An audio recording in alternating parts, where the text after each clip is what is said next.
Iya, Assalamualaikum warahmatullahi wabarakatuh. Ya, bagaimana kabarnya kawan? Semoga kita dalam keadaan sehat selalu. Kembali lagi dengan saya, Alwi dari Electronic Engineering Polytechnic Institute of Surabaya atau PENS dari jurusan Teknik Elektroindustri. Nah, di sini saya akan membagikan suatu video ataupun tutorial cara menggunakan CS Programmer untuk untuk suatu rangkaian yang sederhana terlebih dahulu. Nah, baiklah, ini adalah aplikasinya, di mana CS Programmer ini adalah untuk aplikasi untuk PLC Omron. Nah, baiklah, yang pertama kita tekan new di sini. Nah, dari kebanyakan tipe, di sini saya menggunakan tipe CP1E yang sering sekali banyak digunakan di SMK. Sebab apa? Tipe ini cukup terjangkau dan mudah dalam penggunaannya. Nah, di sini saya menyeting portnya. Nah, kebanyakan biasanya menggunakan N40. Oke.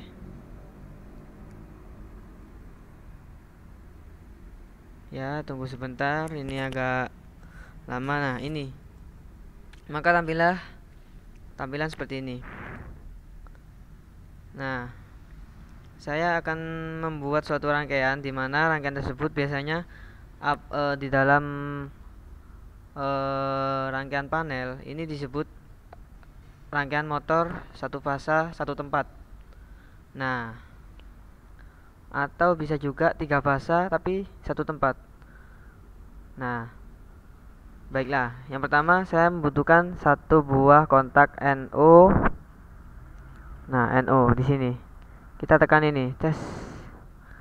Nah, new kontak. Kita buat alamatnya 0.00. Apabila depannya 0 itu berarti adalah input. Oke. Lalu kita buat label di sini yaitu PB atau push button 1. PB1. Oke. Nah, lalu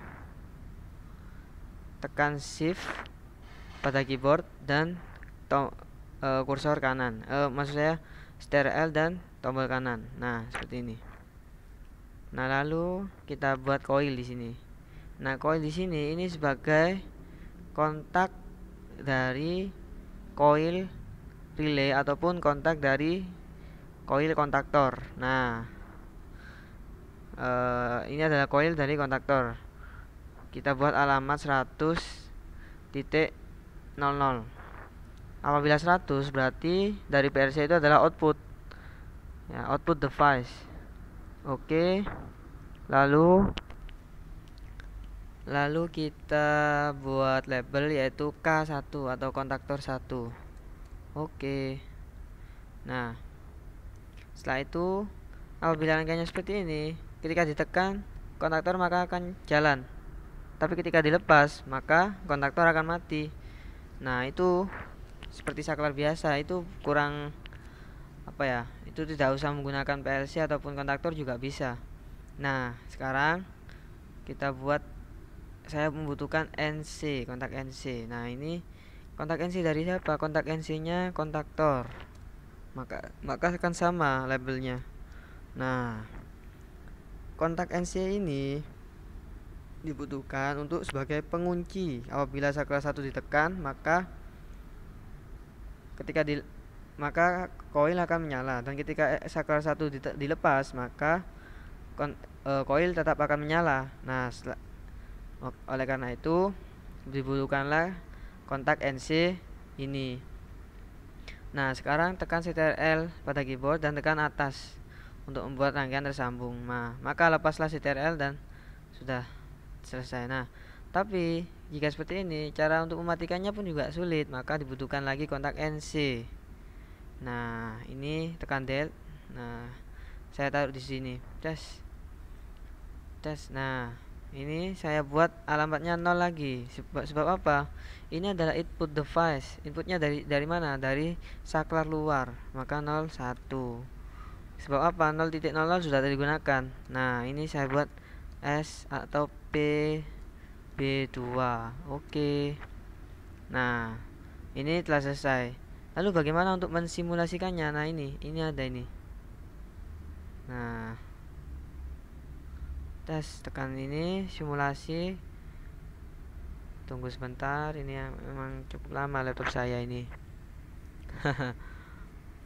Ya. Oh, mohon maaf, ini ada suatu kesalahan ternyata. Nah, inilah enaknya kalau suatu kesalahan terjadi ya. Kita tekan aja C tes di sini. Nah, tes. Nah, 100.00. Nah, ini dihapus tes. Nah, loh intinya apa? Intinya di sini saya membuat kontak NO, bukan kontak NC ya, mohon maaf. Sebab apa? Kalau tadi kontak NC, maka langsung akan nyalur dan itu akan membuat rangkaian semakin salah. Nah, baik. Jadi ini ya.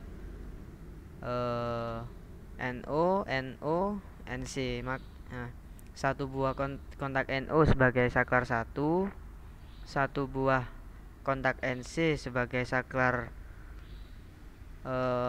saklar 2 atau yang untuk tombol off, dan satu buah kontak NO sebagai pengunci dari kontaktor. Nah, sekarang kita tekan ya lagi ya. Nah, seperti ini. Nah, kita ibaratkan rangkaian ini kondisi mula-mula masih dalam keadaan masih siap ya. Nah, kita ibaratkan ini saklar 1 kita tekan, maka set on tes. Nah, apabila seperti ini kita masih menekan tombol saklar 1 atau BB1, terus kita lepas. Cara ngelepasnya gimana? Setnya tekan off tes. Nah, maka koil tetap akan menyala, ya kan ya. Dan dan kontak K1 atau kontak NO dari kontaktor 1 tetap menyala meskipun push button 1 dilepas. Nah, cara untuk mematikan koil ini, nah kita buat ini, maka kita harus menekan tombol NC atau kontak off. Nah, kita tekan on. Nah, maka rangkaian akan mati. Nah, untuk kita melepaskan tombol off, maka kita off kan. Nah, selesailah. Nah, kalau dari sini hanya dari sini saja ya tutorial dari saya. Nanti akan saya lanjutkan dengan rangkaian-rangkaian yang lebih sulit lagi dan penjelasan yang lebih mengenal lagi ya, dan penjelasan yang jauh lebih luas lagi mengenai PLC Omron ini. Cukup mudah kok bagi mereka yang masih pemula dalam hal PLC. Terima kasih, mohon maaf dari saya. Wassalamualaikum warahmatullahi wabarakatuh.